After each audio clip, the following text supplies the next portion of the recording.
Lynching के विरोध में एसएसपी से मिले एआईएमआईएम प्रदेश सचिव। ईद उल अजहा पर कुर्बानी के दिन सुरक्षा की मांग। कुर्बानी के जानवरों की लगने वाली पेट में ना हो समस्या।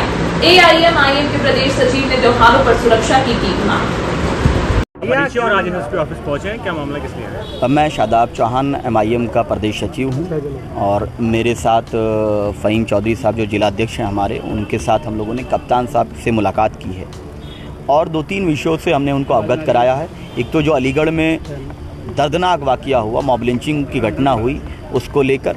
दूसरा, हमारे लोकल क्षेत्र में जो वैध जानवरों की कुर्बानी का मामला है उसमें कोई समस्या ना आए और कोई भी कानून को हाथ में लेकर उनको परेशान न करे। दूसरा, जो वैध मीट लाइसेंस धारक हमारे कुरैशी समाज के व्यापारी लोग हैं, उनको किसी भी प्रकार की समस्या न हो, इस विषय में हम लोगों ने कप्तान साहब को अवगत कराया है, ज्ञापन दिया है और कप्तान साहब ने हमें पूर्ण रूप से इस बात का आश्वासन दिया है कि किसी को भी कानून को हाथ में लेने की अनुमति मेरठ में नहीं दी जाएगी।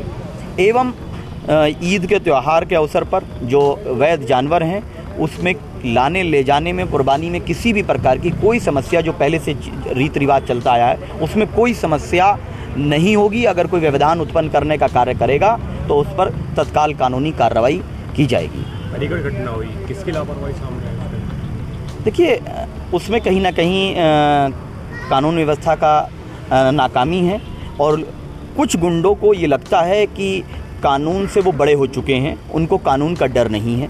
आवश्यकता है कि उनको कानून का डर उनके दिलों में ऐसा बैठाया जाए और नज़ीर कायम की जाए कि उत्तर प्रदेश में जो कानून को हाथ में लेकर के किसी मासूमों पर, व्यापारियों पर, गरीबों पर अत्याचार करेगा, मॉब लिंचिंग करने का प्रयास करेगा, उस पर ऐसी कठोर कार्रवाई की जाएगी कि आने वाली पीढ़ियाँ याद रखेंगी। क्योंकि हम नहीं चाहते कि उत्तर प्रदेश में कोई भी व्यक्ति कानून को हाथ में लेकर किसी भी दुर्भावना में किसी पर भी किसी भी प्रकार का अत्याचार करे। इसीलिए आज बैरिस्टर ओवैसी साहब की हिदायत पर ऑल इंडिया मजलिस इत्तेहादुल मुस्लिमीन का प्रतिनिधि मंडल अलीगढ़ जा रहा है और जो भी रिपोर्ट होगी वो राष्ट्रीय अध्यक्ष जी को हमारी कमेटी सौंपेगी, क्योंकि ये बहुत ही संगीन अपराध है।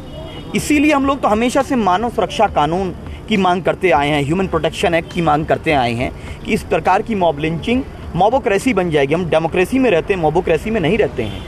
और न्याय देने का काम अदालत का है। जब जनता अपने हिसाब से न्याय करने लगेगी तो कानून का डर समाप्त हो जाएगा और जब कानून का राज नहीं होगा तो गुंडा राज कायम हो जाएगा। इसीलिए माननीय मुख्यमंत्री जी से अनुरोध करते हैं कि ऐसे गुंडों पर और जिस दलों से ये लोग जुड़े हुए हैं, जिन संगठनों से जुड़े हुए हैं, उनकी जांच हो और उन पर कठोरतम कार्रवाई की जाए।